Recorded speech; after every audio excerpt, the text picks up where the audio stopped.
Hello everybody and welcome back to another video on the channel. Thank you so much for clicking on this one. As you read by the title of this video, I'm going to be showing you guys how I like to catch bass during the fall. And let me tell you, it is not always an easy process trying to catch these largies during the fall months. And hopefully this video helps you out a little bit and you learn a couple of things to where you can go out in the water, take the knowledge and apply it to your fishing and hopefully catch some big fish while you're at it. So here we go. Two main categories here. So number one, I'm going to explain to you what these bass are going to be doing as soon as it gets a little bit colder and kind of what their fall patterns are and where they're going to be at. So I'm going to explain to you how to find these fish and of course how to catch them and what baits to use and all of that.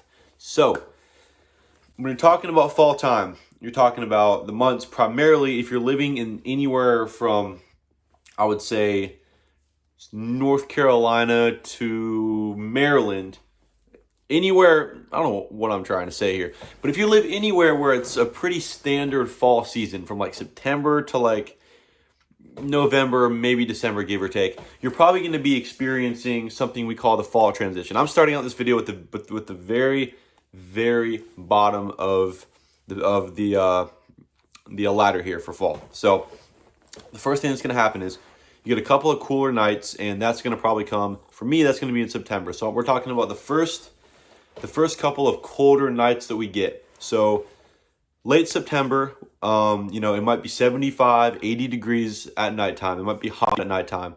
And then all of a sudden you start to get those 60-degree nights. And then once you get those 50-degree nights, those first couple of colder nights, when you go outside and you don't have to wear a sweatshirt because it's so cold, that is when these fish are officially going to start transitioning. And I'm telling you, it happens like that. It does not take much time.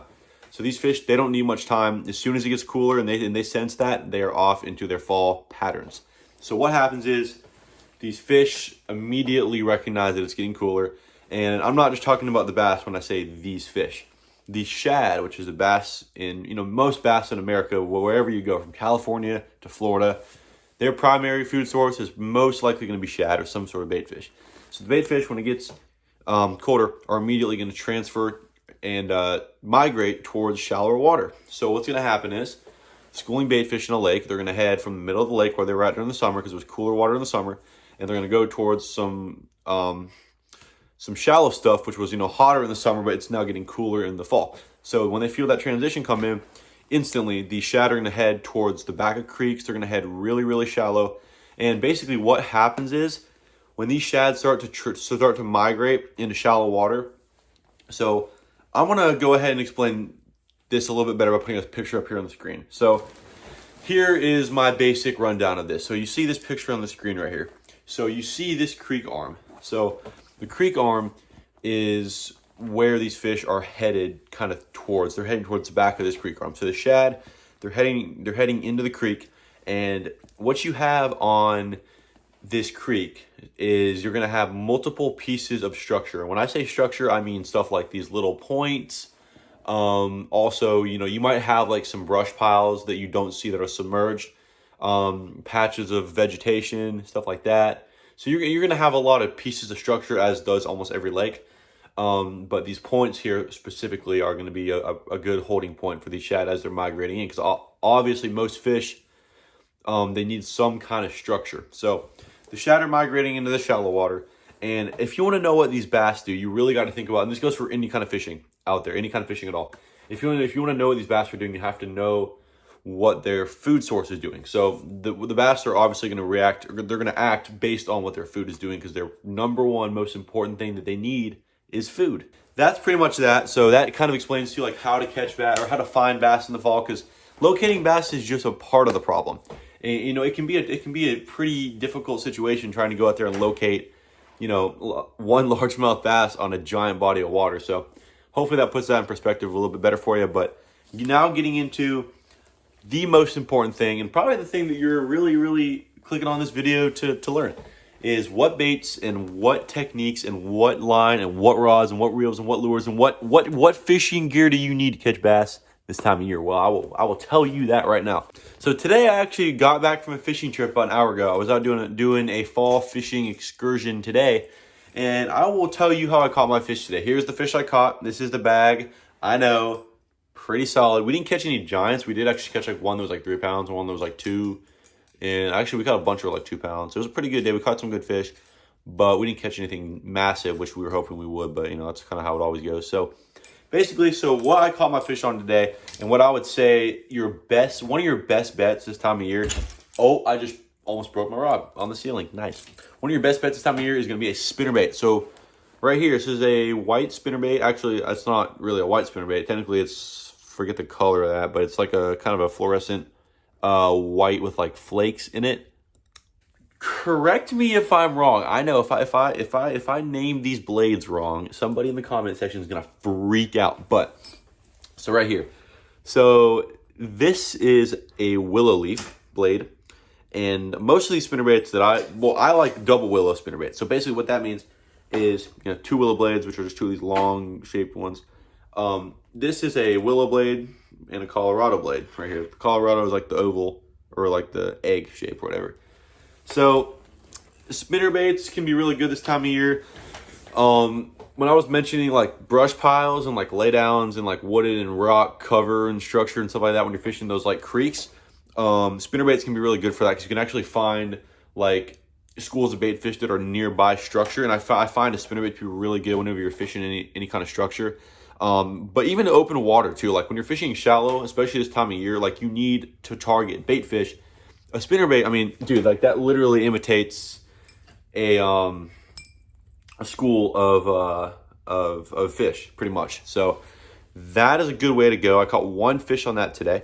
And then another thing that you should definitely do this time of year, let's show you here, is topwater. And a lot of people don't realize that like you can actually still slay fish on topwater in the fall. Like people think, oh, it's October, I can't catch fish on frog anymore. Dude, that is not true. You totally can. I would say once the water temps go below like 62-ish, then it gets like pretty impossible to catch fish on topwater. But if you're just getting into fall and the transition just happened, you know, those first cold nights that I was talking about, that's a good time to fish topwater. Early fall, they will slam topwater. So big old whopper plopper. I mean, that's actually a Guggen Baits chopper. My bad. Got a bunch of stuff here. Poppers, you know, that can always be good. Jitterbugs, wouldn't recommend that. Weird frog looking wake bait. Topwater works.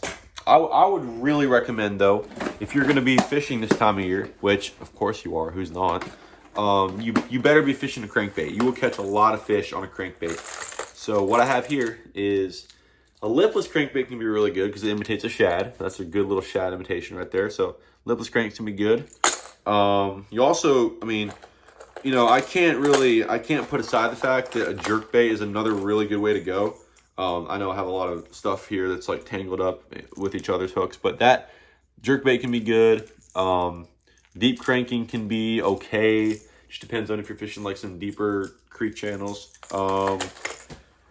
Obviously, you know, a square bill can be really good too. Got a couple square bills right here. This one doesn't have any hooks on it. I don't know why, but square bill crankbait can get you some bites too. Crankbaits and spinnerbaits, and also chatterbaits.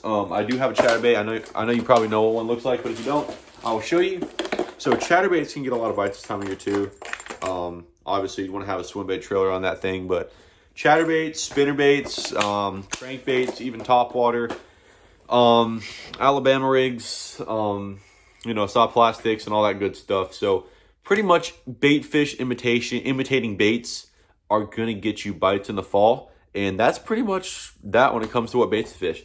Obviously, you know, a lot of the times this time of year, I am going to be carrying, I don't have it with me right now, but a medium action rod, because when you are fishing a crankbait, which is a lot of what you do this time of year, you want to be able to fish it up with a lighter line, 10 to 12 pound test, ideally for crankbaits, to get that depth with a crankbait. And definitely because with that medium action rod, when you hook into a fish with treble hooks, and this, I would say this goes for anything with treble hooks. If you hook into a fish with treble hooked bait, what is going to happen is, if you have too stiff of a rod, is you are going to rip those hooks out of that fish's mouth. You want to have something with a lot of flex and a softer backbone. And in that case, you hook a fish, you're not going to rip out of its mouth. It's going to have a lot of give in the rod, which is going to let those hooks kind of naturally hook themselves into the fish, if that makes sense. So, I know that was a lot to take in. I know this video is probably a lot longer than I had planned on it being, but I hope you enjoyed. I hope you learned a thing or two, and I hope you can take my knowledge that I gave you and hopefully take it out there on the water and catch some good fish and use it in action while you are out there exploring the wonderful, wonderful nature that God has given us. And I hope you guys enjoy it to the fullest. So thank you so much for watching. If you did enjoy this video, I would really appreciate it if you would go ahead and just drop a like on this video to let me know. And go ahead and hit that subscribe button if you want to see more videos. I will say, I wish I had filmed today because it was a pretty good day. But I'll be back on the water soon, and I'll be fishing out there probably sometime next week or something like that. So anyways, I appreciate the view. Thank you guys so much for watching. If you do want to see more videos, let me know in the comments below. And yeah, I don't know what else I really got to say. That's how you catch bass in the fall. So with that being said, peace out. There she is right there, the fall largie. That's it. That's what you're trying to catch this fall, boys and girls.